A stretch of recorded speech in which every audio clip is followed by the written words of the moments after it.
So Sports Illustrated made a trade prediction that the Giants are going to move back into the first round with the Ravens and take Jackson Dart at 27. The Ravens would then get 34 and 99, and that mock draft had them taking Ezeraku at 34 if he were to fall there.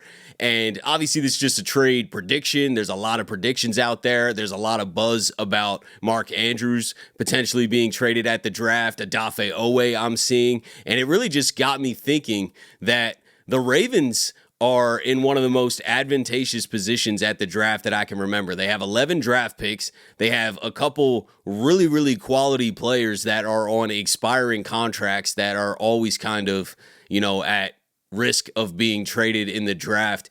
And it really just got me thinking about which way the Ravens are going to go. Now, the Ravens do have 11 draft picks, so some may say, why are we acquiring more draft picks? But only 3 of those 11 are in the first 3 rounds. We only have 1 in the first, 1 in the second, 1 in the third, and then we have 4 6th rounders, 2 4th rounders, 7th round, and a 5th round. And taking a lot of shots, 5 draft picks between the 6th and 7th round, I get taking a lot of shots at the dartboard, but the reality is there's a 95% chance that those guys don't play very crucial or important roles for the Ravens. And especially this year. The Ravens are trying to win a Super Bowl this year. We do have some holes to fill. Is it smart to take 5 guys at the end of the draft? I think the best move would be to potentially trade back in the first round, like this trade predicted, acquire some more early picks, and then package those late picks to just move up as far as you can.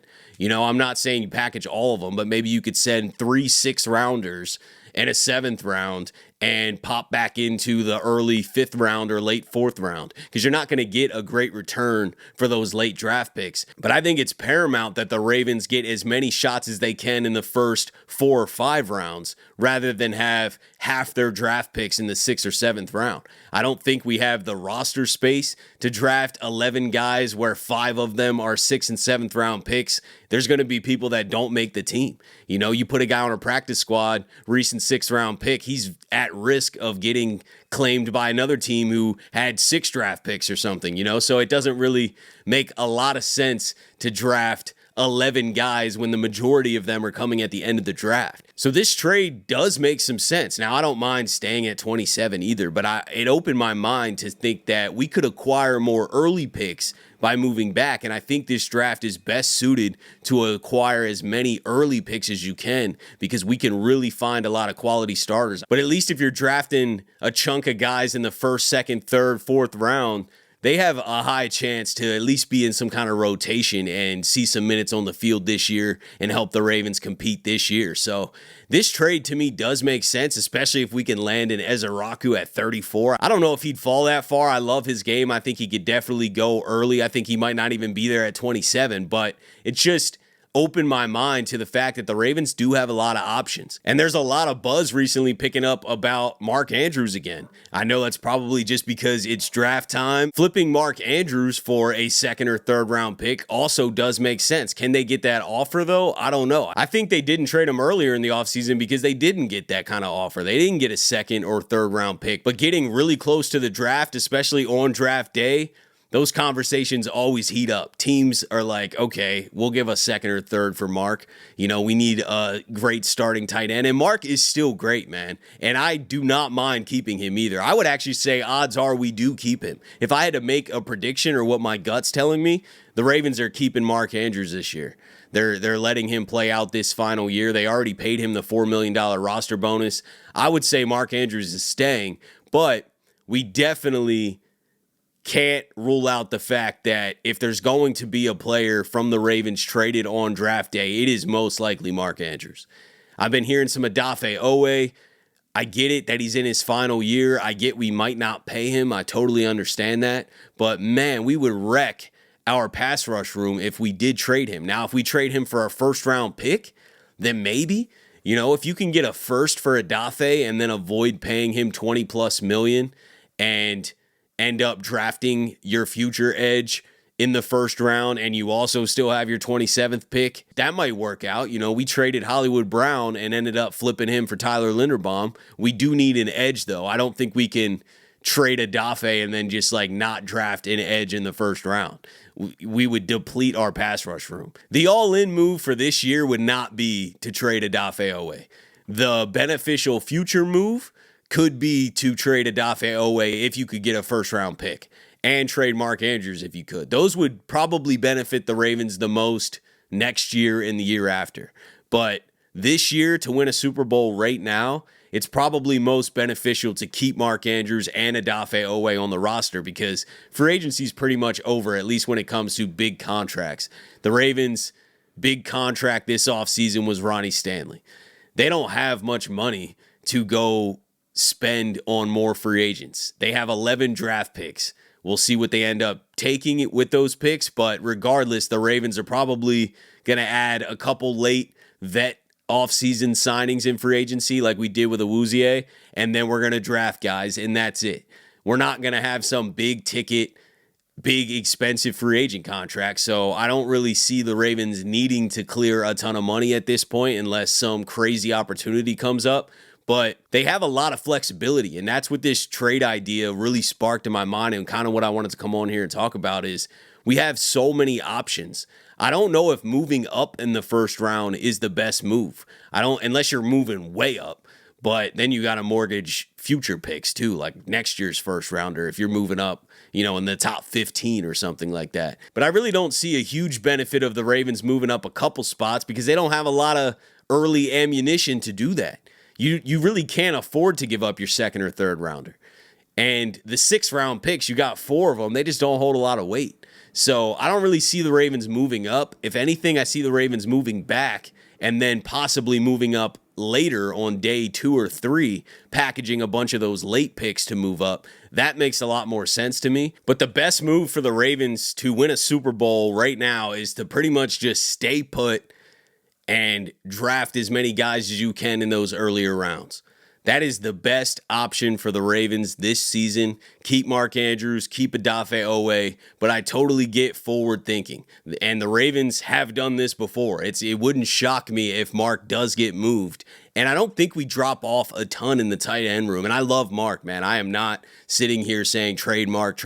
I know the comments are usually split on this. The fan base is kind of split. Half the fan base is like, we're being way too hard on Mark. Mark's an all-time Raven. He's still a great player. He had 11 touchdowns last year. And then the other half's like, he doesn't show up in the playoffs. He's killing us. Isaiah Likely's better.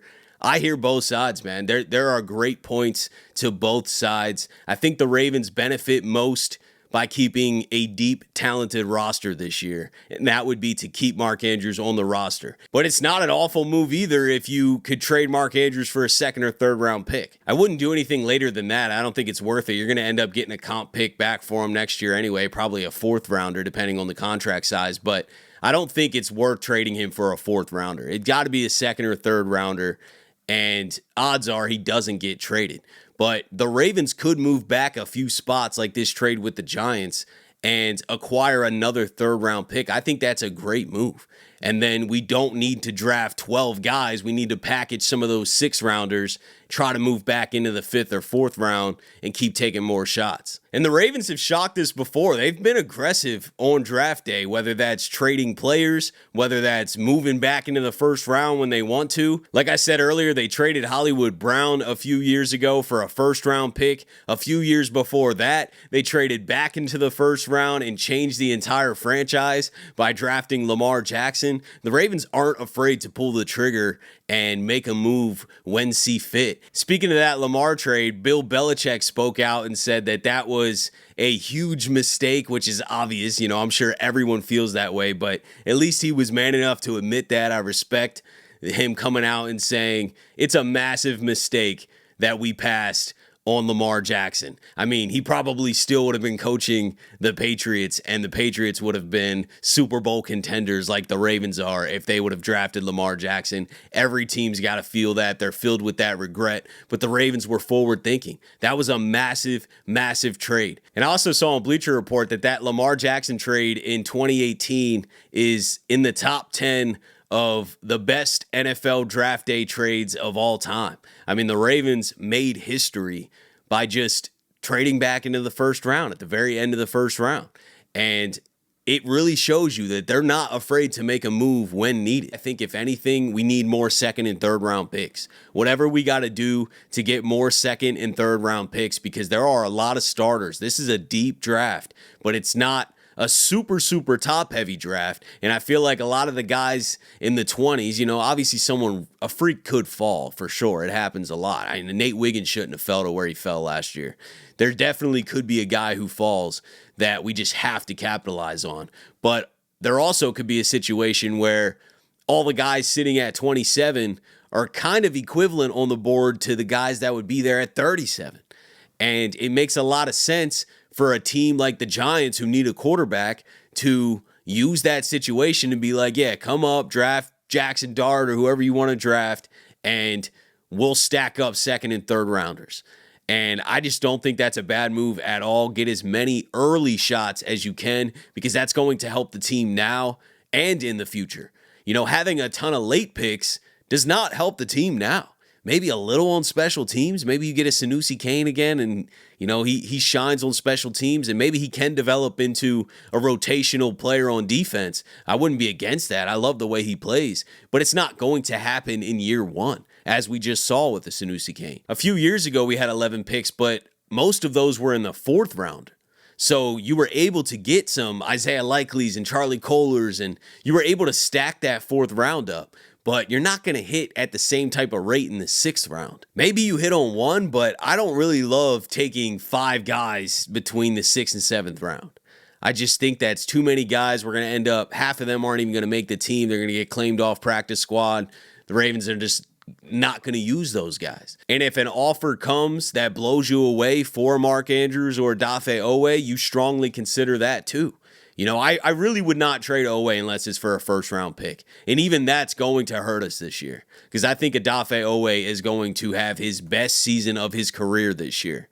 And I know we might not re-sign him. He's going to be expensive, but if the Ravens want to win a Super Bowl this year, it's best to keep him on the roster. I understand the future move of it, but it would scare me. I think the Mark Andrews one makes a lot more sense, just because Isaiah Likely can step in and really fill some of those shoes. I don't think that we're going to see a huge drop-off from the tight end room if Mark wasn't there. I know he had a lot of touchdowns. I still think he's a great player. He provides a lot of value to the Ravens, but Isaiah Likely can do a lot of that. Isaiah Likely can get, 75% of those 11 touchdowns that Mark had. Isaiah Likely can pick up the slack and have 8 himself. And we signed DeAndre Hopkins, who I know is going to be a red zone threat and take some of those touchdowns too. So I don't think trading Mark would hurt the team quite as much as trading an Odafe Oweh. But the best move would probably just not be trade anybody and have a stacked, deep roster, and let's go win a Super Bowl. But let me know what you guys are thinking about this trade. Would you trade out of the first round if you got an offer like this? Would you just stay put? Would you try and trade up with some of those later picks? Would you just draft 11 guys? Would you trade Mark Andrews, Odafe Oweh? What would you guys do? What do you think the best move is for the Ravens? We're 10 days away from the draft. I can't wait.